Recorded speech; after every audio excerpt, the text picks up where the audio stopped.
উলন্ত চলিও হৰি অয়ামাত লাগিল ইটো কাজ হেন শুনি বনমালী একেশ্বৰে জান্ত চলি ভৈল সিংহ দুৱাৰ বাজ অতেজি নিজ অস্ত্ৰ কটিত বান্ধিয়া বস্ত্ৰ সুধা হাতে জান্ত ভূমি পাৱে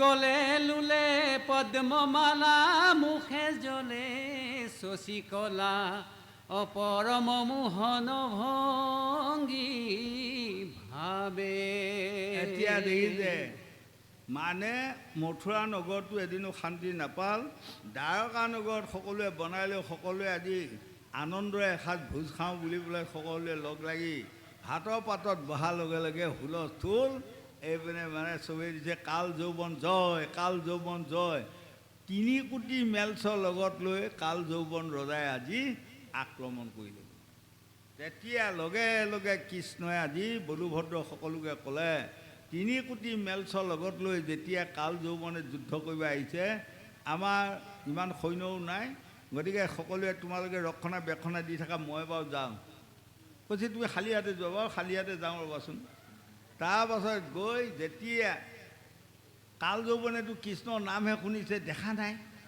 তাৰপাছত যাই দেখিলে সি ভাবিছে কৃষ্ণ বুলি কোৱাটো বিৰাট মানুহ বিৰাট শকত মই ভুলি পাৰিম নে নোৱাৰিম মন্ত্ৰ নাই তেতিয়াতো দেখিলে কৃষ্ণটো এইটি হয়নে অকণমান মানুহ ইয়ে ইমানবিলাক বাহাদুৰি টেম্পাৰ কৰি থাকে ই আকৌ কি খোজকাঢ়িলে জুনুক জুনুক জুনুক জুনুক মাতি কি পিন্ধি আহিছে এইটো হয়নে আকৌ ইয়াত দেখিছে তল বলাই থাকে এইবিলাক কি পিন্ধি আহিছে বাৰু মাথাত আকৌ এইটো ময়ূৰা পাখি আৰে ময়ূৰা পাখি এডাল মৰা চৰাই পাখি এডাল মৰি গ'ল তাৰ পাখি এডাল পিন্ধি পোৱা দৰকাৰ কি এইটো চাইছে খুব ভালদৰে কাল যৌৱনে চাইছে চাই পেলাই কৈছে এইৰা তোমাৰ নামে কৃষ্ণ নেকি কৃষ্ণই কৈছে মোৰ নামে কৃষ্ণ তুমি মোক চোৱাও তোমাৰ ভাগ্য এখন লাগিব তোমাৰ ভাগ্য আজি ভাল তুমি মোক দেখিলা জানা এতিয়া তুমি কি যুদ্ধ বিচাৰি আহিছা বোলে যুদ্ধ বিচাৰি কিমান মেলছৰ লগত লৈ আহিছা কৈছে ৩ কোটি মেলছ ৩ কোটি মেলছ মোৰ এই কেৰা আঙুলিটোকে তুমি পাত্তা নোপোৱা মিছাই 3 কোটি মেলছ আৰু মেলছৰ লগত লৈ আহি পেলাই যুদ্ধ কৰা এনেকৈ কৃষ্ণই মানে কিছুমান এনেকৈ লৈ যোৱাৰ লগে লগে ইয়াৰ গা কঁপি আছে নহয় আৰু খং উঠাই গৈছে আৰু যাই কৈছে মোৰ নাম কি জানা কাল যৌৱন ৰজা মই এই বাদ দিয়া সেই ৰজা তুমি মোৰ এইকেইখন বাহু দাঙিব পাৰিবা হাতখন পকাই দিব পাৰিবা নাই সেইখিনি তোমাৰ শক্তিয়ে নাই কৃষ্ণই কৈ আছে আহা নহ'লে আগুৱাই আহা আৰু তুমি লৈ আহা তোমাৰ সৈন্য লৈ আহা মই 3 কোটি মেলছ লৈ আহিছোঁ তুমিও 3 কোটি সৈন্য কৈছে এই 3 কোটি মেলছ মই কিয় সৈন্য কিয় নিব লাগে তোমাৰ 3 কোটি মেলছত তোমাক মোৰ এই কেৰা আঙুলিটোৱে নোকোলাই মই অকলে যাম অকলে আহিছোঁ আৰু তোমাৰ এতিয়া তুমি ধৰ্ম কি পালন কৰাচোন মই অকলে যুদ্ধ কৰিম তুমি এতিয়া অকলে কৰা নে 3 কোটি মেলছ লগ লৈ কৰা তেতিয়া কাল যৌৱনে কৈছে মই ধৰ্মক মানে মানুহ গতিকে ময়ো অকলে কৰিম আজি যুদ্ধ চাম আহা নহ'লে তুমি আগুৱাই আহা কৃষ্ণ কৈছে তুমি আগুৱাই আহা সাহস আছে যদি কাল যৌৱনে কৈছে তুমি আগুৱাই আহা সাহস আছে যদি তেতিয়া কৃষ্ণই ক'লে তোমাৰ সাহসে নাই এইখিনি তুমি নোৱাৰা আগুৱাই আহিবা মই চিনি পোৱা গ'লতো তোমাক 3বাৰ কোৱা হ'ল যেতিয়া আগুৱাই আহিব নোৱাৰিলা তুমি আগুৱাই আহিব পৰা সাহস নাই এইকণ সাহস লৈ তুমি যুদ্ধ কৰিব আহিছা গুচি যোৱাগৈ যোৱা মই ঘৰত যাওঁগৈ বুলি কোৱাৰ লগে লগে সেইবাৰ লাজ পাই পেলাই গ'লেই নহয় সেইদিয়া যোৱাৰ লগে লগে কৃষ্ণই ভয় খোৱা অকণ মুঠ লৈ মানে কাটি হৈছে ক'ত কাটি হৈছা তুমি এতিয়া ৰ'বা কৈছে বাৰু হ'ব কৈ যেতিয়া গ'ল মানুহ যাই পেলাই অকণমান লৰ মাৰ ভাল ধৰিলে তেতিয়া কাল যৌৱনে ক'লে তুমি ফুটানি মাৰি এতিয়া পলাইছা স্বৰ্গ মৰ্ত্য পাতালত পলাই তুমি সাৰিব নোৱাৰা তোমাক মই বধ কৰিয়ে এৰিম কিন্তু দুখৰ বিষয় ইয়াৰ আগমুহূৰ্তত মানধাত্তা ৰজাৰ পুত্ৰ আছিল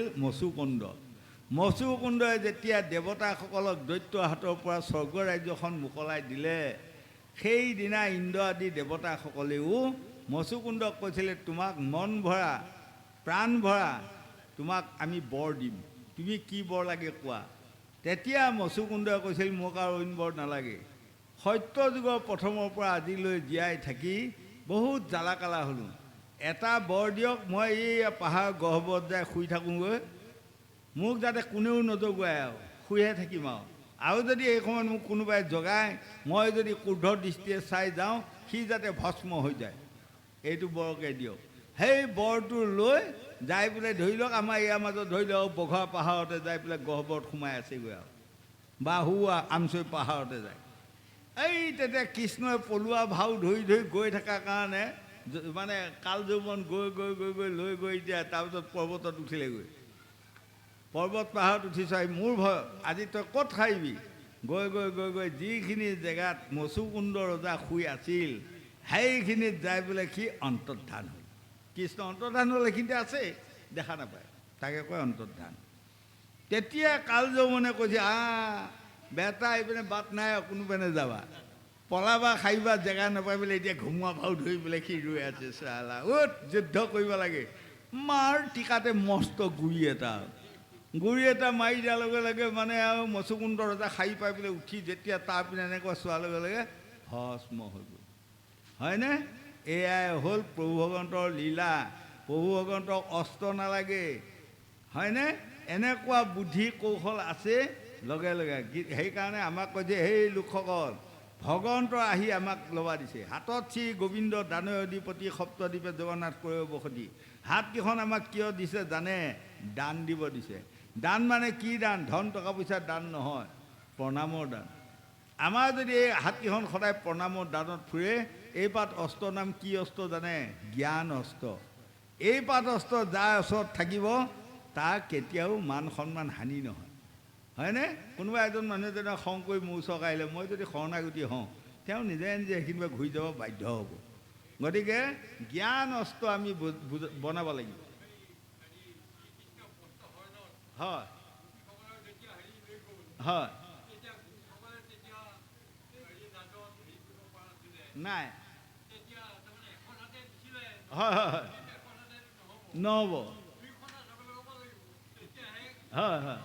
এখন হাতে সেৱা কৰা মানে দেৱতাক সেৱা কৰা হয়, হয়, ভগৱন্তক সেৱা কৰা নহয়। এতিয়াও যে আমাৰ কিছুমানে মণিকূটে চনিকূটে নামঘৰৰ কাষত যাই পেলাই যে কোনোবা ল'ৰা ছোৱালীসকলে এখন হাতে সেৱা কৰি নকৰিব। এখন হাতে সেৱা কৰিলে প্ৰভু ভগৱন্ত সন্তুষ্ট নহয়, সদায় দুখন হাতে সেৱা কৰিব। এই তেতিয়া কৃষ্ণই কৈছিলে এখন হাতে সেৱা কৰিলে দেৱতাক সেৱা কৰা হয়, মোক সেৱা কৰা নহয়। গতিকে দুয়োখন হাতে সেৱা কৰা। তাৰমানে কৃষ্ণই জানে এই ব্ৰজ গোপীসকলৰ যদি ভিতৰত লাজ ভাৱ এটা থাকেই, তেতিয়া তেওঁলোকে মোৰ লগত ক্ৰিয়া কৰিব নোৱাৰিব, তেওঁলোকে আত্মাক গতি দিব নোৱাৰিব। গতিকে লাজ ভয় ঘৃণা তিনিটা বস্তু যেতিয়ালৈ থাকে তেতিয়ালৈ আমি ভকতি দিশত আগবাঢ়িব নোৱাৰিম, হয়নে? সেইটোৱে হ'ল আমাৰ ভকতি, তেতিয়াহে আহিব। সেইকাৰণে ভগৱন্তে সেইটো মানে কিছুমানৰ মতে সেইটো বেয়া কৰা নহয়, তেওঁলোকে গোপীসকলৰ লাজটো বাদ কৰিলে। যদি এওঁলোকৰ লাজটো আঁতৰাই নিদিওঁ তেনেহ'লে এওঁলোকে শালুক্য মুকুতিৰ অধিকাৰী হ'ব নোৱাৰিব। গতিকে এই লাজ আঁতৰাই দিয়াৰ পাছত তেওঁলোকক কি মুকুতি প্ৰদান কৰিছিলে? শালুক্য মুকুতি। সেই শালুক্য মুকুতিৰ দ্বাৰা আজিও তেওঁলোকে বৈকুণ্ঠত কৃষ্ণৰ লগত ৰাসলীলা আনন্দত কৰি থাকিব পাৰি আছে। গতিকে আমাকো ক'লে ভাগৱতৰ মাজত বহাৰ লগে লগে আমি লাজ ত্যাগ দিব লাগিব, ভয় ত্যাগ দিব লাগিব, ঘৃণা ত্যাগ দিব লাগিব, হয়নে? নাই, একোৱে নাই আৰু, একোৱে নাই। একখন হ'ব লাগিব আমি। একখন মানে গংগা পাৰত শুকদেৱে পৰীক্ষিতক বুজাই দিছে, অহংকাৰ, অভিমান, অসূয়া, বাহাদুৰি, গৌৰৱ, জেদ, হিংসা, নিন্দা, ঘৃণা, সমালোচনা সকলো ত্যাগ দি ভাগৱত শুনা, তেনেহ'লে নিশ্চয় ইয়াকে এখন বুলি কয়, হয়নে? গতিকে আমি এইবোৰ শুকদেৱৰ বাণীবোৰকে আমি যদি মানি লওঁ, পণ্ডিত গোসাঁইসকল গুৰুসকলৰ আমি বাণীবোৰ মানি লৈ যদি আমি চলি যাওঁ, নিশ্চয় আমি এদিন এই সংসাৰৰ পৰা তৰণৰ উপায় পাম বুলি পণ্ডিত বা গুৰুসকলেও সমিধান দি আছে। গোবিন্দ। শুনা শুদ্ধ বুধগণ, কৃষ্ণৰ চৰিত্ৰ যেন তাক কোনে কহি পাৱে সীমা। নগৰৰে নগৰ হুৱে সাগৰে নগৰ হুৱে পাপিও বৈকুণ্ঠ পাৱে অহেনতান আচাৰ্য মহিমা। এতিয়া আমাক ক'লে আশ্চৰ্য মহিমাটো এটা আছে যদি কাৰ আছে জানা? ভগৱন্ত আছে। এই ভগৱন্ত আচাৰ্য মহিমাটো আমি বিচাৰি যাবলগীয়া হ'লে বৈকুণ্ঠ বা স্বৰ্গৰ ওপৰত বিচাৰি ফুৰিলে নহয়। সেই লোকসকল দেহতে আছে ভগৱন্ত, এই দেহতে বিচাৰি লোৱা হয়নে? আমাৰ এতিয়া এই গীত মাত গাওঁতে টকাইলা গান এটাই মানে আগতে বহুত দিনৰ আগত এই হেৰি আপোনাৰ গুৱাহাটী হেৰি কি কয় এইখিনি এই যে অভাৱিছখনৰ তলত গান গাই আছে, ঐ মন বৰুৱাই আহে অ হৰি হে জীৱ ৰাখায়েৰা অ মনে হ'ল অহংকাৰী দেহাতে বিচাৰি চোৱা মন বৰুৱা হে। এইটো গান গাই আছে দেই, মই শুনিছোঁ। এইটো আমাৰ দেহমাৰ্গত থকা গীত, ধুনীয়া গাইছে। হয়, ঐ মন বৰুৱা, মনক বৰুৱা নাপাতিব। মনক যদি আপোনালোকে বৰুৱা পাতি লয় তেনেহ'লে এখন পৃথিৱীত দুখৰ সীমা নপৰিব। মন চিত হয়নে? ঐ মন বৰুৱা আহে, চিতে হ'ল চৌধাৰী, মনে হ'ল অহংকাৰী। চিত চৌধাৰী মানে বৰ চালাক। আমাৰ চিতটোৱে সদায় মানে বিচাৰিয়ে ফুৰে আৰু কোনপিনে লাভ হয়, কোনপিনে লাভ হয়, লছত সি ফুৰিব নিবিচাৰে। মনটো কেৱল অহংকাৰতে বিচাৰি ফুৰিব। চিত আৰু মনক যিসকলে অগ্ৰাধিকাৰ দি ঘূৰিলে সেইসকলে সুগম পথটো বিচাৰি উলিয়াব নোৱাৰে। আমি এই লোকসকল সাধুৰ সংগ লৈ, ভকতৰ সংগ লৈ আমি ভগৱন্তক পুজিবা সেৱা জনাওক। সাগৰে নগৰ হুৱে পাপীও বৈকুণ্ঠ পাৱে হেন তান অচাৰ্য মহিমা। চোৱা, এখন সাগৰৰ মাজত আজি সুন্দৰ এখন নগৰ হ'ল। কাৰ কৃপাত? ভগৱন্তৰ কৃপাত, নহয়নে বাৰু? আৰু মহা পাপী সবেও বৈকুণ্ঠত গ'লে। মহাপাপী অজামিলে যেতিয়া তেওঁৰ 10টা পুত্ৰ আছিল, পৃথিৱীত কৰিবলগীয়া পাপ একো নাই, চব কৰি পেলালে। লক্ষ লক্ষ কোটি কোটি পাপ কৰাৰ পাছত যম ৰজাই অৰ্ডাৰ দিলে, কালফুৰা সফুৰা বেং কামোৱা 3টা যমদূতক ইয়াক টাঙনিয়াই লৈ আহা, নৰকত থোৱা। যেতিয়া বান্ধি ধৰি টাঙন দিয়াৰ লগে লগে তেওঁৰ 10টা পুতেকৰ সৰু পুতেকটোৰ নাম যে নাৰায়ণ আছিল, তেতিয়া চিঞৰি দিলে, অ' বোপা নাৰায়ণ আহো, বোপা নাৰায়ণ আহো, মোক ৰক্ষা কৰোঁ বোপা নাৰায়ণ। লগে লগে বৈকুণ্ঠত থকা বিষ্ণুৰ আসনখন কঁপি উঠিল নহয়। তলৰ পিনে চোৱাৰ লগে লগে দেখে মহাপাপী অজামিলে নাৰায়ণ নাৰায়ণ বুলি চিঞৰি আছে, কিন্তু যমদূতকেইটাই মাৰপিট কৰি আছে। লগে লগে মানে বিষ্ণু দূত চাৰিজনক পঠাই দিলে। আৰু তেতিয়া বিষ্ণুদূতে আহি কৈছে, এইৰা মূৰ্খ যমদূত হয়, সেইজনে নাৰায়ণ নাৰায়ণ বুলি চিঞৰি আছে, এতিয়াও বান্ধি লৈ তাক টাঙন দি আছে, তোমালোক কম অজ্ঞানী নে? তেতিয়া কিন্তু যমদূতকেইটাই সত্য কথা এটা কৈছে, ই আচল নাৰায়ণৰ নাম লোৱা নাইতো, নকল নাৰায়ণৰ নাম লৈছে নহয় বাৰু?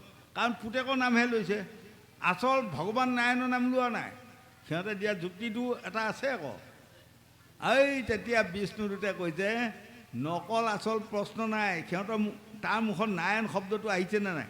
কৈছে নাৰায়ণ নাৰায়ণ বুলি যেনিবা কৈ আছে, তেনেহ'লে তাৰ চব পাপ নাশ হ'লে এতিয়া হয়নে?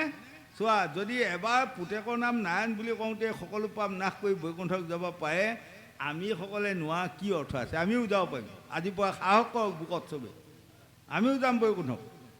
নাৰায়ণৰ নাম বামুণে 2বাৰ 3বাৰহে লৈছে, আমি 100 বাৰ ল'ম সদায়, যাওক। হয়, 24,021 বাৰ হয়নে? উহাটো অহা যোৱা কৰি আছে, 6,021 বাৰ। এই আমাৰ অহা যোৱা কৰি থকা প্ৰাণবায়ু অপানবায়ুৰ লগত যদি আমি 2বাৰ এবাৰ ৰাম ৰাম, 2বাৰ এবাৰ কৃষ্ণ কৃষ্ণ, বা 2বাৰ এবাৰ হৰি হৰি, বা কোনোবাই 2বাৰ গোবিন্দ, কোনোবাই 2বাৰ নাৰায়ণ বুলি যদি কোৱা অভ্যাস কৰা যায়, আমি এই অজামিলতকৈও ওপৰত যাব পাৰিম। মাত্ৰ আমি আলাহ কৰিব নালাগিব, আলাহটো আমি ত্যাগ দিব লাগিব, হয়নে গোসাঁইসকল? এইটোৱে হ'ল কৰ্ম আমাৰ। এইবোৰ ভাল কৰ্ম আমি কৰি গ'লে এদিন আমাক ভাল ঠাইত প্ৰভু ভগৱন্তে জেগা দিবা লাগিব, লাগিবই গোবিন্দ। হে ৰাম অদ্ভুতৰো অদ্ভুত ইটো দৈৱ কিৰসুত জানি আত তেজিও সংশয়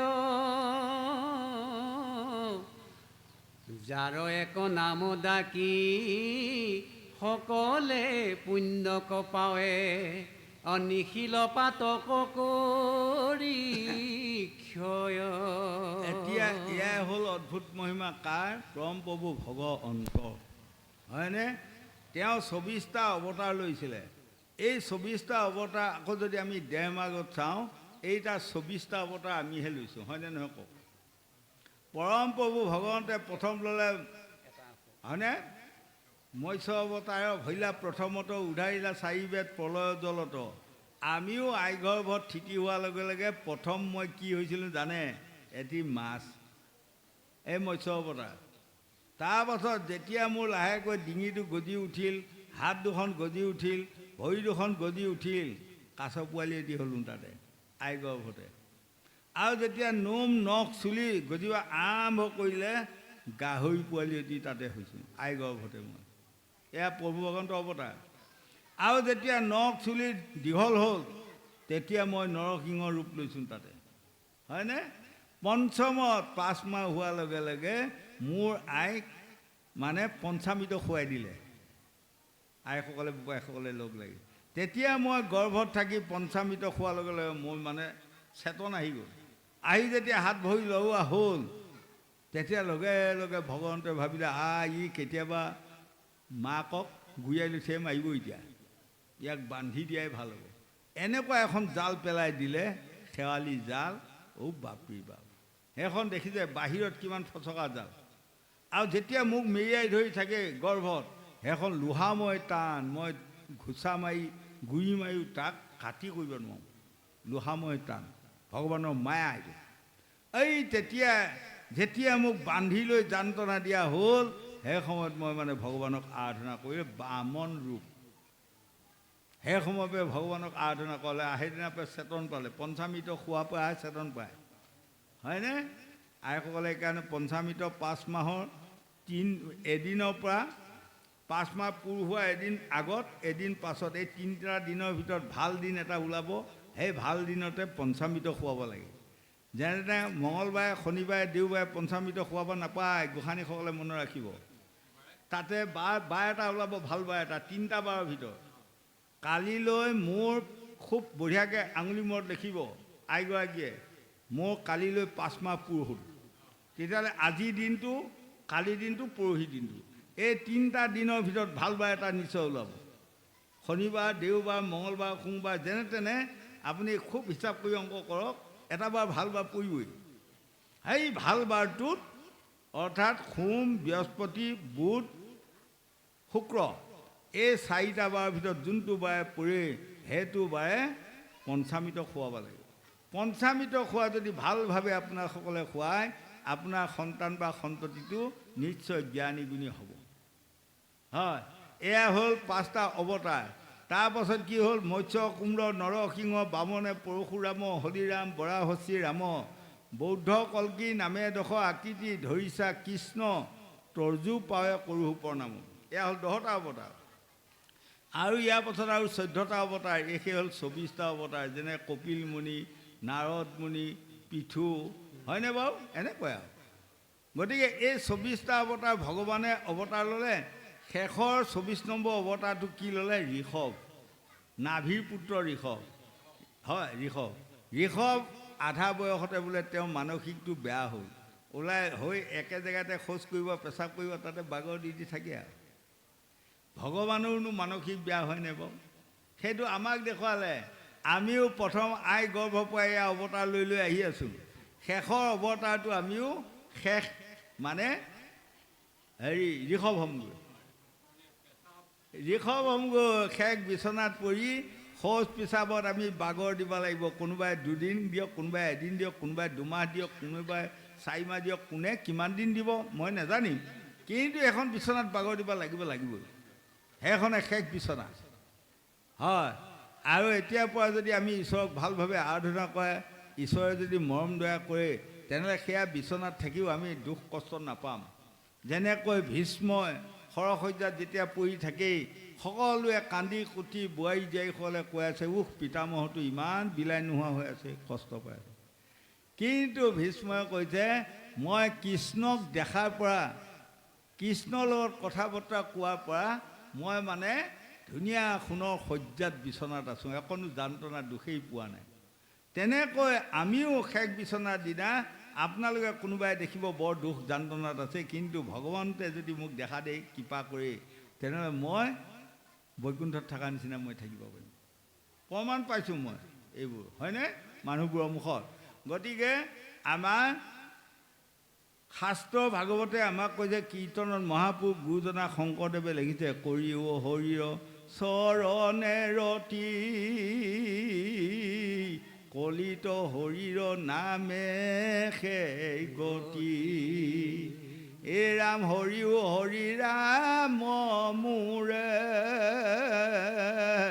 অ মই মজিলোঁ সংসাৰৰ ঘূৰে। আমি মজিছোঁ ক'ত? সংসাৰ ঘূৰটো। ধন ধান পুত্ৰ ভাৰ্যা।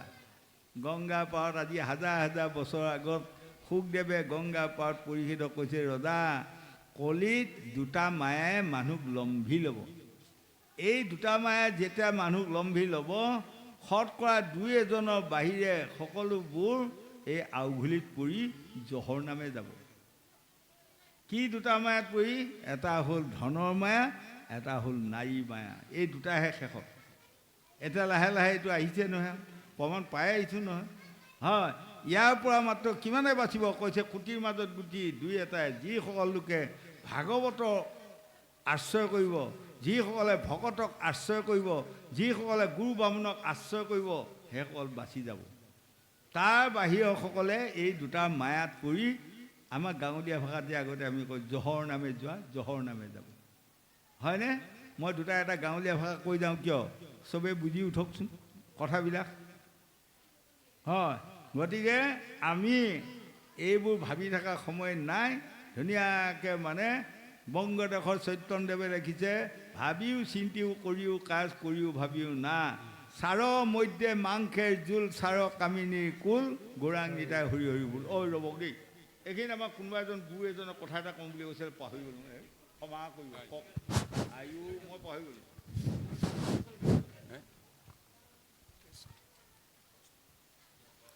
কৃষ্ণ জয় গুৰু শংকৰ সৰ্বগুণা কৰো যাকেৰি নেহাকি পাম, তোহাৰি চৰণ কৰি এনো শতকোটি বাৰেক কৰোঁ প্ৰণাম, প্ৰভু বাৰেক কৰোঁ। সেই আজন্ম সেৱাস্থলীৰ বা বান্ধৱ আই মাতৃ সমস্ত, আমাৰ মহামহমতীৰ মনত এটা সংশয় জন্ম হৈছে। খন্তেক আগতে আমাৰ ব্যাখ্যাকাৰ বাপজনাৰ মুখত আমি শুনিবলৈ পাইছিলোঁ, মানধাতাৰ পুত্ৰ মুচুকন, তেওঁ মনুষ্য আছিলে। আৰু বাপজনাই প্ৰকাশ কৰি গৈছে, এবাৰ স্বৰ্গৰ ৰাজ্য দেৱতাসকলে কৃষ্ণ দৈত্যসকলে আক্ৰমণ কৰাত দৈত্যসকলৰ পৰা নিজকে বচাবৰ কাৰণে দেৱতাসকলে মৰ্ত্যৰ পৰা শতাংগ কৃষ্ণ মুচুকুন্দ ৰজাক নি পেলাই তেওঁলোকৰ স্বৰ্গৰ ৰাজ্য উদ্ধাৰ কৰিছিলে।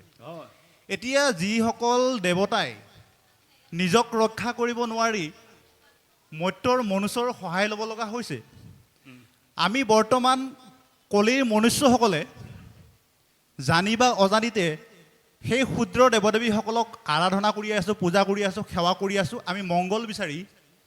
গতিকে যিসকল দেৱতাই নিজক ৰক্ষা কৰিব নোৱাৰে, সেইসকল দেৱতাইনো আমাক কেনেকৈ ৰক্ষা কৰিব? কৃপা কৰি অকণমান আমাক বহলাই বুজাই কৰিলে আমি মহাকৃতাৰ্থ হ'ম। কৃষ্ণ। বঢ়িয়া কথা কৈছে বাৰু। হয়, এসময়ত দেৱতাসকলে শতাংগ ৰজাক লৈ যায় স্বৰ্গৰাজ্য মুকল কৰিলে, মানধাতা পুত্ৰ মুচুকুন্দক লৈ যায় উদ্ধাৰ কৰিলে, আৰু বহুতো আছে বাৰু এনেধৰণৰ প্ৰমাণ। গতিকে দেৱতাসকলে মনুষ্যক সহায় লৈহে যদি ৰক্ষা হ'ব পাৰে, তেওঁলোকে আৰু মনুষ্যক ৰক্ষা কৰিব পাৰিবনে? আমাৰ গোসাঁই প্ৰশ্ন এইটো। হয়, গতিকে এতিয়া স্বৰ্গত ইন্দ্ৰ আছে, আমাৰো এই দেহটোত স্বৰ্গ এখন আছে নহয়, ইয়াতো ইন্দ্ৰ আছে, হয়নে? বৰুণ দেৱতা আছে, আমাৰো দেহটোত বৰুণ দেৱতা আছে, জীৱাৰ মাজৰখিনিয়ে বৰুণ দেৱতা। জিভাখনতে বাওঁফালে আছে আমাৰ কালী দেৱী, দুৰ্গা দেৱী, আই সন্তোষী মা, ৰক্ষাকালী মা, এয়া দেৱী জিভাখনতে আছে। জিভাখনতে বৰুণ দেৱতা আছে। গতিকে আমি যিমানে কথা নকওঁ, এতিয়া আমাৰ জিভাগৰটো ভুজিয়ে আছে, পানী ওলাই আছে, দেখিছেনে? বৰুণে পানী দিয়ে আছে। নহয়, জিভাৰ আগতে, জিভাখনৰ আগতে নাৰদমুনি আছে। জিভাৰ আগে নাৰদমুনি বজাই খুল হ'ব, জিভাৰ নিচে বচে নদী তাৰ গংগা জল। আল জিভাই সৰস্বতী, আল জিভাত সৰস্বতী আছে। আল জিভাই সৰস্বতী, বামে যাচি দাম, কণ্ঠত আছে চিৰিকানাই, বাহুত বলো ৰাম। আল জিভা, এইয়া দেৱতাসকল আছে। আৰু সেই দেৱতাসকল নাথাকিলে আমাৰ দেহটো চলাবও নোৱাৰে। সেইসকলৰ দ্বাৰাহে আমাৰ দেহটো পৰিচালনা কৰি আছোঁ, নহয়নে? যেনেকৈ এতিয়া আকৌ দহোটা আমাৰ হৃদয়ত সংযম সকলো আছে, চব গাই গাই দায়িত্ব লৈ আছে। এটা যে আমাৰ এটা উগাৰ মাৰি দিওঁ, কোনে মাৰি দিয়ে? সেয়াও এটা আছে দেৱতা, হয়নে? কেতিয়াবা হেকতি লাগে, হেকতি মাৰোঁ, সেইও এটা দেৱতা আছে। কেতিয়াবা দুটা হেকতি, হাঁচি এটা মাৰি দিওঁ, হাঁচি এটা মাৰিলে কিমান শান্তি পায় যে, দেখিছেনে? হয়, সিও এটা দেৱতা। আৰু কেতিয়াবা মন কৰিবচোন, হাঁচি এটা আহিল আহিল, ইতিমধ্যে নাহিল, খুব দুখ লাগে, হয়নে নহয়? কওঁ অন্য নাজানো, মোৰ কিন্তু খুব দুখ লাগি যায় দিয়ক। এই তেতিয়া বেলেগ এডাল খেৰ কুটা লৈ পেলাই এনেকৈ কৰি দি তেওঁ এটা হাঁচি মাৰি দিম আৰু, হয়নে? গতিকে ইও এটা দেৱতা। এইবোৰ দেৱতা আমাক শৰীৰত প্ৰত্যেকতে এটা এটা আমাক লোমডালে প্ৰতি দিয়া আছে। এই দেহটো তেওঁলোকে মানে সকলোৱে ৰাখিব, যত্ন কৰি ৰাখিব। মানে তেওঁলোকৰো এটা স্বাৰ্থ আছে, নহয়নে? ৰিপু, ধাতু, ইন্দ্ৰিয়, বৰ্গৰ সকলোৱে নিজা নিজা এটা স্বাৰ্থ আছে। এতিয়া 6টা ৰিপুৱে বোলে কোৱা মতা কৰে। সেই 6টা ৰিপু কাৰ নাম? লোভ, মোহ, কাম, ক্ৰোধ, মদ, মৎসৰ্য। কেনেকৈ পাওঁ ইয়াক? পাৰিলে শিয়ালৰ জন্ম লাগি লৈ যাওঁ দিওঁ। সিহঁতকেইটাই আকৌ কোৱা মতা কৰি পেলাগে বোলে। এনেই মুখতে আমাৰ লগত বৰ ভাল, তাৰমানে মোৰ পৰাই সিহঁতে খাই আছে, হয়। কেনিবাকে লৈ যায় যদি এইবাৰ শিয়ালত জন্ম দিয়াব পাৰেগৈ, তেতিয়া আকৌ সেইকেইটাই কি কৰিব জানে?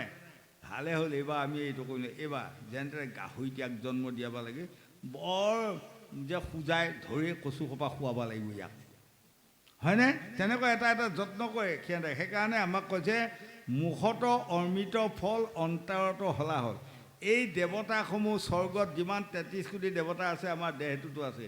এই দেৱতাসকলে মোৰ উপকাৰ সাধন কৰি বৈকুণ্ঠক যোৱা চিন্তা তেওঁলোকে কৰা নাই। মাত্ৰ তেওঁলোকৰ এটা মনৰ হাবিলাস পূৰণ কৰিবৰ কাৰণে মোক আগবঢ়াই দি আছে। মই তাতে আগবাঢ়ি যাওঁতে যাওঁতে যাওঁতে যাওঁতে কেতিয়াবা নৰকত যোৱা কামো কৰি পেলাওঁগৈ। গতিকে সেই দেৱতাসকলে আপোনাক ৰাখিব নোৱাৰে। সেইকাৰণেতো এইবোৰ উপদেশমূলক বাণী ভাগৱতৰ শেষত যে অনাবত দেই, কৃষ্ণ নামে কৰা সাৰ, কৃষ্ণৰ বাহিৰে সকলো অসাৰ। গতিকে গোসাঁই এক কৃষ্ণক খাৰ কৰক। পৰম প্ৰভু ভগৱন্তে আমাক ৰক্ষা দিব। 14 সাক্ষী লয়া দেহে আছে দামোদৰ, হয়। ভান্দিবা নৰিবা ৰে শুনা কলিৰ নৰ। এই ৰাম সাগৰলৈ গৈছিলোঁ মই, মানিক পাব ৰাখে,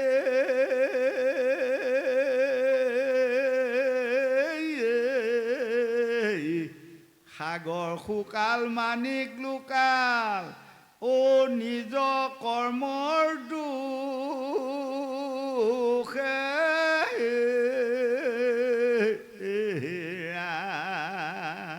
দেখিছেনে? এইখন ভৱসাগৰ, মানিক পাবৰ কাৰণে আমি আহিছোঁ, কিন্তু সাগৰৰ পানীও নাপালোঁ, মানিকো নাপালোঁ। কাৰ দুখত নাপালোঁ? নিজৰ কৰ্মৰ দুখত। গতিকে আমাৰ ল'ৰা ছোৱালী, যুৱক যুৱতী প্ৰজন্মসকল, আমি কৰ্ম ভাল কৰিব লাগিব। কৰ্ম ভাল কৰিলে সাগৰখনো পাম, তাত আমি মানিকো ধৰিব পাৰিম। এই ৰাম ভাগৱত বিষদালি, অবিনাশী ফল,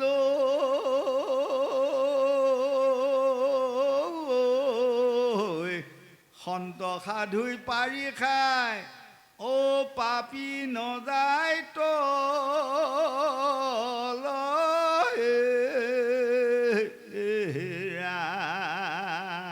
ভাগৱতৰ এই বিষডালে অবিনাশী ফল দি আছে, অক্ষয় ফল দি আছে। কিন্তু তাত যাৰ পুণ্য আছে সেইসকলে যাব পাৰে। যাৰ হৃদয়ত পাপ আছে সি কিন্তু এই ভাগৱতৰ ইয়াত যাব নোৱাৰে। এই ৰাম জৈতে তৈতে নথাকৈ নাম মহাৰত্ন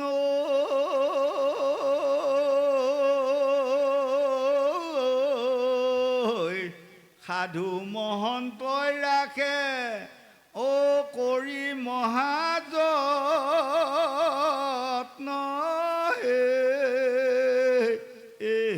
ৰাম। এই নাম বুলি কোৱা বস্তুটো অ গোহাঁই য'তে ত'তে নাথাকে। ইয়াক কোনে ৰাখে? সাধু মহন্তই ইয়াক যত্ন কৰি ৰাখে, নহয়নে?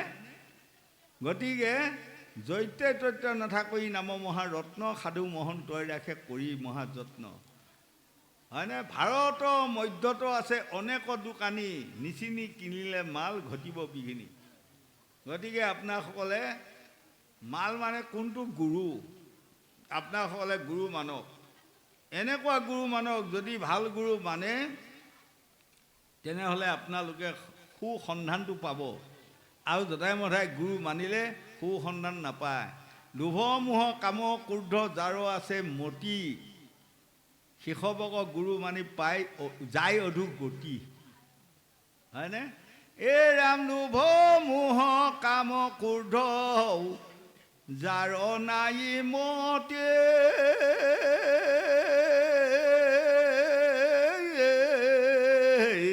শিষবক গুৰু মানি অ পাই দিব গতি।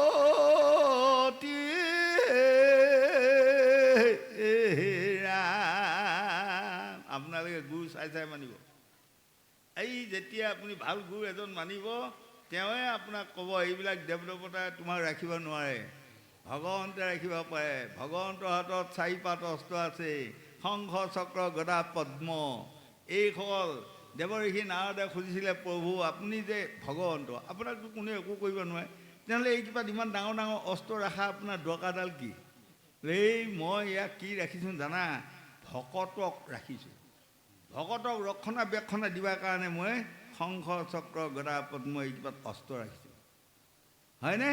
গতিকে আমাৰ প্ৰতি তেওঁৰ খুব মৰম আছে, আৰু আমি সেই মৰ্মে তেখেতক পূজা পাতল কৰি তেওঁক সদায় খাওঁতে শুওঁতে উঠোঁতে বহোঁতে শয়নে সপোনে কাহে হাঁচিয়ে পঢ়োঁতে পিছলওঁতে হামিয়ে হিকটিয়ে তেওঁৰ নাম যদি আমি লওঁ, নিশ্চয় আমাক কৃপা নকৰা কোনো অৰ্থ নাই বুলি ভাগৱতে আমাক বুজাই আছে। গোবিন্দ কৃষ্ণ। তাহাৰ কথা কজিটো শুনিয়া আদৰতে যে, তাহাৰ সমান নাহি পাপী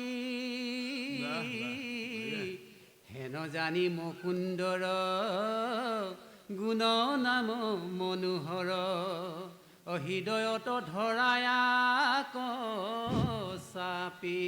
এতিয়া এই ভাগে ক'ল তাহাৰ কথা কজিটো শুনিয়া আদৰতে যে, তাহাৰ সমানো নাহি পাপী। এজনে কৃষ্ণ কথা কৈ আছে, আৰু এজনে শুনি পেলাই যদি কয় এই বাদ দিয়া এই সবা কথা শুনিয়ে ভাল লগা নাই, তাৰ তাৰমানে পাপে বিৰি আছে, হয়নে? পাপে আৰে ৰাম মানে থালি ভৰি নাম আছে, থালি ভৰি নাম আছে, কিন্তু যাৰ পাপ আছে সি সেই নাম ল'ব নোৱাৰে। গতিকে এই ভাগিত আমাক ক'লে, হেই লো হেন জানি মুকুন্দৰ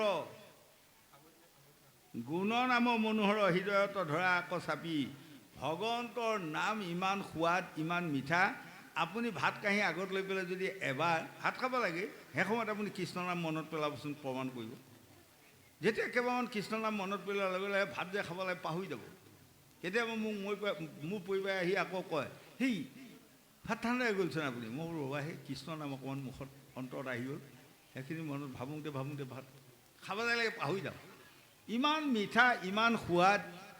এই ভগৱানৰ নামটো যিসকলৰ মুখত ল'ব টান পায়, কাণে শুনিব টান পায়, তেতিয়া জানিব তেওঁলোকৰ নৰকৰ মামৰে জিভা কাণ ঢাকি আছে। হয়, আমি আই গৰ্ভত যে 10 মাহ যে নৰকত গুৰ দি আহিলোঁ, কাণতো সোমালে নৰক, কিছুমান নাকত সোমালে, চকুত সোমালে, সকলোতে। আৰু এতিয়া এইবোৰ খাকৰি হৈ গ'লগৈ নহয়। এইবোৰ চাফা কৰিব কোনে জানে? চাবোনেৰে ধুই পেলাই চাফা কৰিব পাৰিব? নোৱাৰে। ইয়াক এই সজনৰ সংগ লৈ যদি নামৰ মাজেৰে সৈতে আমি কাণকেইখন দি যাওঁ তেনেহ'লে আমাৰ মামৰ গুচিব চকুৰ মামৰ বুচি যিদিনা জ্ঞান এতিয়া আমাৰ মন কৰ ইন্দ্ৰিয় বৰ্গৰ ৰিপু ধাতু ইমান সৈন্য সমান্তৰত দিলে তাৰ মাজতো আমাক জ্ঞান এটাও দিলে কিন্তু জ্ঞানটোক এইসকলে এনেকুৱা হৈছে তই মাত দিলে বজাম এই যে আমাৰ ভিতৰত চবৰে জ্ঞান এটা আছে কিন্তু জ্ঞানটোক আমাৰ ৰিপুসমূহে কি কৈ আছে জানে চুপ লাগি থাক মাত দিলে বজাম সি ভয়তে বেচেৰা মাত দিব নোৱাৰে কাৰণ হাজাৰ বিজাৰ লোকসকলে যেতিয়া তাক গৰম কৰি থাকিব সি কেনেকৈ মাত দিব দিয়কচোন জ্ঞানটো হয় সি ক'ৰবাত মাত দিবা সুধিলে মানে এইবিলাকে একে গম গমাই চুপ লাগি থাক হয় হয়নে যেনেকৈ আপোনাৰ সূৰ্যটো এদিন মেঘে ঢাকি আছে এটা মূৰ্খ মানুহটোৱে যাই পেলাই কেইজনমান আগত কৈছে কথা আজি সৰ্বনাশলৈ দেশ গ'ল আৰু কা দেশ শেষ হ'ল বুলি কৈছে ঐ ক'ত দেখিলি দেশ কি শেষ আজি দেখিছে ইমান দুপৰীয়া সময় হ'ল আহি এতিয়াও বেলি ওলোৱা নাই এই বেলিটো ক'ৰবাত মদ খাই পেলাই পৰি আছে কথা শেষ আৰু দেই হয়নে এই তেতিয়া এজনে কৈছে এই মূৰ্খ বেলিটোৱে ক'তো মদ খাই পৰি নাথাকে ওলাবা পাহৰিও নাযায় মূৰ্খ এই মেঘ খোপাই ঢাকি ধৰি আছে হিম খোপাই ঢাকি ধৰি আছে সেইকাৰণে ওলোৱা নাই যেতিয়া হিম খোপা ভাগি যাব তেতিয়া জল জল ফটফট বেলিটো দেখিবি এতিয়া আমাৰ গোটেই দেহটো নাক কাণ মুখৰ পৰা একেবাৰে গুৰিহলিংগ মুখলৈ চব মায়া হিমে অন্ধকাৰ কৰি ৰাখি ভিতৰতে জ্ঞানটো সোমাই আছে বেচেৰা সি কেতিয়াবা ঐ বুলি ক'লে এইবাৰ দপ দপাই উঠে খবৰ চুপ লাগি থাক হয় দিয়ক কাম ক্ৰোধ লোভ মোহ এইসোপা মতে দি মানে আমাৰ যিবোৰ আমাৰ বাঞ্ছা পূৰণ কৰিব লাগে তই জ্ঞান চুপ লাগি থাকা গতিকে যেতিয়া আমি সাধু গুৰু বৈষ্ণৱ ভকতৰ সংগ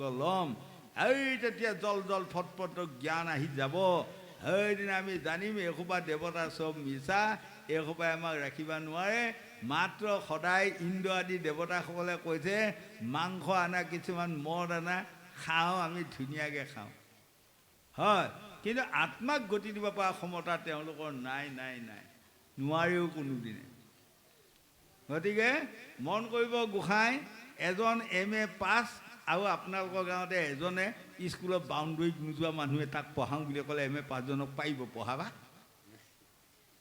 অহংকাৰে পাৰিব আৰু কিন্তু জ্ঞানৰে নোৱাৰে তদুপ আমাক আজি ভাগৱতেও এইখিনি কথা ক'লে বাৰু যাই হওক এতিয়া কৃষ্ণ মই এটা কওঁ এই সৰু কথা এটা সোধোঁ আৰু কওক আচ্ছা হেৰি এই ধৰি লওক আমাৰ সমাজৰে ধৰি লওক দুই এজন মানুহ ডাঙৰ ডাঙৰ অফিচাৰ হৈছে ডাঙৰ ডাঙৰ কৰ্মচাৰী হৈছে বহু টকা তেওঁলোকে পাইছে কিন্তু কিছুমান আকৌ আমি হালোৱা হৈ আছোঁ হালোৱা হৈ আমি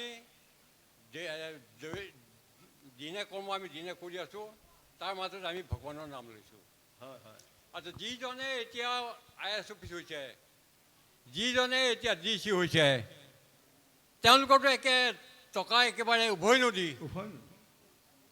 এতিয়া তেওঁলোকে যিটো এতিয়া সৎ পথেদি টকা ল'ব লাগিছিল কিন্তু তেওঁলোকেতো সেইটো সৎ পথে টকা লৈ আছে আজি আয়তকৈ বহিৰ্ভূত তেওঁলোকে টকা লৈ আছে কোটি কোটি টকা আজি তেওঁলোকে হেৰি কৰি আছে আজি হেৰি দেখিছোঁ কিমান কোটি টকা এজনে হেৰিত ধৰিছেগৈ আপোনাৰ আলমাৰি ভৰ্তি হৈ আছে আপোনাৰ হেৰি কৰিব নোৱাৰা হৈ গৈ আছে আচ্ছা তেওঁ যদি এনেকৈ সেই 2 নম্বৰী টকাইদি যদি এখন এই ৰাইজক যদি ভকতক হেৰি কৰিব বিচাৰে তেওঁ পুণ্য হ'ব নে পাপ হ'ব বাৰু সেইটো তেওঁ পাপ হ'ব নে পুণ্য হ'ব বাৰু তেওঁ কিবা ফল পাব নেকি বাৰু তাৰ পৰা তেওঁ কৃষ্ণ এতিয়া গোসাঁই কোৱা কথাটো আমাক গীতাতো আছে এইখিনি কথা আৰু ভাগৱততো বঢ়িয়াকৈ আছে দান দান দান দান কৰাটো আপুনি বা মই বা তেওঁক সি দান কৰাটো আমি 10 টকা পইচা এটা আজি মন্দিৰত আহি দান কৰিছোঁ মই সৎভাৱে ইনকম কৰা পইচা হয় যদি তাৰ পৰা পুণ্য পামেই আৰু মই যদি কাৰোবাৰ পৰা ঠগ প্ৰবঞ্চনা কৰি অহা মানুহ ইয়াত 1000 টকাও দিছোঁ খোজ কাম নাই তাৰ পৰা মোৰ বেয়া লক্ষণেহে আহিব দান বোলে এইবিলাক সৎ দান নহয় আৰু সৎ পইচা ঘটি পেলাই আপুনি যি 2 পইচা ক'ৰবাত দিব সেইটো সৎ দান গতিকে আমাৰ ল'ৰা ছোৱালী যুৱক যুৱতী প্ৰজন্মসকল মন কৰিব চাকৰি কৰি এজন মানুহে বহুত ধন পাইছে সঁচা তেওঁ তাৰ উপৰিও যদি ঘোষ খাই যদি কিছুমান ধন ধান ঘটিছে তেনেহ'লে তেওঁৰ দিন বেয়া। এতিয়া কথাটো বুজিলে নে? হয় হয় গতিকে এতিয়া মন কৰিবচোন, এইবাৰে খাওক আৰু এইবাৰ আপোনাৰ পূৰ্ব জন্মৰ পুণ্য ফল আছিল, এইটো জন্মত আপুনি ইমান ডাঙৰ চাকৰি এটা পাব। পাব। এইটো লিখনি যেতিয়া আপুনি এই সময়ত 2 নম্বৰী কৰি খাওক, 3 নম্বৰী কৰি খাওক, আপোনাক বাধা দিব নোৱাৰে, সেই খাব পাৰিবই। কিন্তু পৰজন্মত তেওঁ মানে হাহাকাৰ সৃষ্টি হ'ব। এইবাৰ দি চালে নহয়, পৰজন্মত তেওঁলোকে চাকৰি দূৰৰ কথা, সুধি ভাতকেইটা মিলাব নোৱাৰিব এদিন। বেলেগ জন্ম ল'ব লাগিব। নিশ্চয় নিশ্চয় কুকুৰ চিগাল পোক পেলু জন্ম ল'ব, ল'ব। টকা নিশ্চয়। আত্মসাৎ কৰা এতিয়া আমি যদি সৎভাৱে এটকাও যদি আমি ভগৱানৰ নামত দিওঁ, দান কৰোঁ বা আমি অৰ্পণ কৰোঁ বা এটা তুলসী পাতো যদি আমি দিওঁ, সেৱা কৰোঁ, নিশ্চয় ভগৱান সন্তুষ্ট হ'ব। নিশ্চয় তাত আমি কিবা এটা ফল পামেই নিশ্চয়। হয়। এতিয়া আপোনাৰ গোসাঁই আপুনি কোৱাটো খুব সত্য। এজন মানুহে 2000 টকা এইখন ভাগৱতত দান কৰিছে, আৰু এগৰাকী মানুহে 2 টকা এটা লৈ আহিছে আজি ঘৰৰ পৰা, তাৰ বেছি পইচা নাই, নাই সেই 2 টকাকে লৈ যাই দিওঁগৈ। এই 2000 দিয়া জখা এই 2 টকা কৰিব সৎভাৱে, যে সৎ পইচা যদি আনি পেলাই দিছে, নহয় বাৰু? সেইকাৰণে আমাক ভাগৱতে কৈছে আপোনাসকলে সৎ পইচা দান কৰিবা শিকক। সৎ দান, সেইটো সৎ দান, কিন্তু অসয়, সি কোনোদিনে সেইটো পুণ্য হয় নহয়। নিশ্চয় এইটো লগত যাব, হয়নে? সেইটো লগত। আৰু অসৎ পইচা আনি আপুনি যিমানে দান নকৰক, সেয়া কোনো কৰ্মত বা ভাল কৰ্মত সি নালাগে, সি কেৱল পাপ কৰ্মকহে লৈ যাব আৰু অশান্তি দুখে ভুগিব। আপোনালোকে এবাৰ শুনিছিলে বহুত জেগাত তেনেকুৱা কিছুমান লগ লাগি বহুত 2 নম্বৰী ধনৰ সৈতে, মানে মই অৱশ্যে মই নগ'লোঁ, মই নামখিনিও নকওঁ বাৰু, ক'লে বেয়া পাব। এই ৰাতি 3 ঘণ্টা পাঠ পঢ়া মানুহ 10,000 টকা দিছে, হয়নে? 1 ঘণ্টা ব্যাখ্যা কৰি যোৱা মানুহক 10,000 টকা দিছে। মই নগ'লোঁ, মই সুধিলোঁ, আহি নিমন্ত্ৰণ কৰিবা অহা লোকসকলক সুধিলোঁ, এনেকৈ এইখন যে পাতিছে কেনেধৰণৰ, আটাইকণ বুজি ল'লোঁ বাৰু, সৰুধন কি কথা তেওঁলোকে লৈ পেলাই মই ক'লোঁ, এই সেইখন মোৰ মানে ডিব্ৰুগড় দুলীয়াজানীডোখৰত নিমন্ত্ৰণ আছে আৰু গতিকে মোক ক্ষমা কৰিব। হা, সেই টকা কথা শুনি কিছুমানে হেফাই ফেফাই লৰ মাৰি ল'লেগৈ। আপুনি কেতিয়াবা সুধি চাব, মই কম মাতিব হা। গতিকে এজন মানুহে 3 ঘণ্টা ব্যাখ্যা কৰোঁতে 15,000 টকা দিব পৰা ক্ষমতা সৎ ধন ঘটা মানুহে পাৰিব দিবা? আজি মই জীৱনত আপোনালোকৰ আশীৰ্বাদে বহুত বছৰ হ'ল, 50 বছৰ আপ হ'ব এতিয়া মই ব্যাখ্যা কৰি ফুৰাই, আজিওতো মোক তেনেকৈ পইচা কোনেও দিয়া নাই, আৰু দিলেও মই নালাগে, মই সুধিমেই কিয় দিব ইমান পইচা, হয়নে? সীমাৰ বাহিৰত কিয় দিব পইচা? ক'ৰবাত গৈছোঁ, ৰাইজে সন্তুষ্ট পাই বোলে 5,000 6,000 টকা এটা দিছে, এইখিনি দান দিছোঁ আৰু কি কয়। কিন্তু ইয়াত 3 দিনৰ আগত বৰঙাবাৰীত গৈছোঁ, আপুনি ইমান সন্তুষ্ট দিছে, আপোনাকো সন্তুষ্ট কৰি পঠাম। এই এডাল কথা হ'ল, আপোনালোকে যি দিয়ক, মই নাচাওঁৱে, দিয়ক মোনাটো ভৰাই লওঁ, দিয়ক ধুম দিয়ক, ভৰাই লওঁ মোনাটো, মই মোনাটো এনেকৈ লৈ পেলাই দেখুৱাই দিওঁ। যেনিবা সিহঁতে দিয়াৰ লগে লগে ময়ো ভৰাই দিছোঁ, বোলে এয়া দেখিছে, মই কোনোদিনে নাচাওঁ পইচা, আজিলৈ চোৱা নাছিলোঁ। বিশ্বাস কৰিব।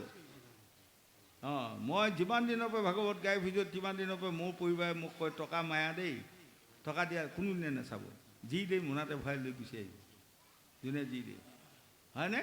কিন্তু আজিলৈ 2 ঘণ্টা পাঠ গোৱা মানুহ, 2 ঘণ্টা ব্যাখ্যা কৰা মানুহ 10,000 15,000 টকা দিয়া মই ক'তো দেখাই নাই। আৰু আপুনি 1 নম্বৰ সৎ ধন ঘটা মানুহে দিব নোৱাৰিও, সেইখন পাঠ পাতিব নোৱাৰিও। আৰু তেনেকুৱা ব্যৱসায় ভিত্তিত অন্য কোনোবাই যায় যদি নাজানো, মই কিন্তু আজি আপোনালোকক মাজত ক'লোঁ, মই শুনিলে মই নাযাওঁ, মোক সেইসোপা ধন মোক প্ৰয়োজন নাই, ধনৰ লোভত সেইটোতো নহ'ব। গতিকে এয়া আপুনি আগত কোৱা কথাকেইটা খুব জ্ঞানৰ সত্যৰ কথা। আমি সত্যটো এৰি দি ধনৰ মায়াত পৰিব নালাগে। ধনৰ মায়াটোৱে হ'ল পাপৰ মায়া, ধনৰ মায়াটোৱে হ'ল ধৰ্ম নাশ কৰা মায়া, হয়। গতিকে ধনৰ মায়াত পৰিবলৈ আমাক ধন লাগিব কেইটামান, কিয় লাগিব? দেহটো পৰিচালনা কৰিবা, ঔষধ পাতি কেইটামান কিনিব লাগে নহয়। কালি এতিয়া থকে আপোনাৰ ভাগৱতক আহিব হ'ল, কঁকালটো বিষালে, এটা মাতি আনিলোঁ, বেজি 2টা দিলে, বোলে 200 টকা দে, লৈ যা, লাগে সেইকেইটা পইচা আমাক খোৱা বোৱাত লাগে। কিন্তু তাৰ উপৰঞ্চি এসোপা ধনৰ ভাৰ লৈ পেলাই আমি ক'তো মানে জাল পাতিব নাযাওঁ। নাপাব, শান্তি নাপাব। যিসকলে আপুনি ক'লে ডাঙৰ ডাঙৰ অফিচাৰ হৈ 2 নম্বৰী ধন খাই আছে সেইসকলে এইবাৰে খাওক।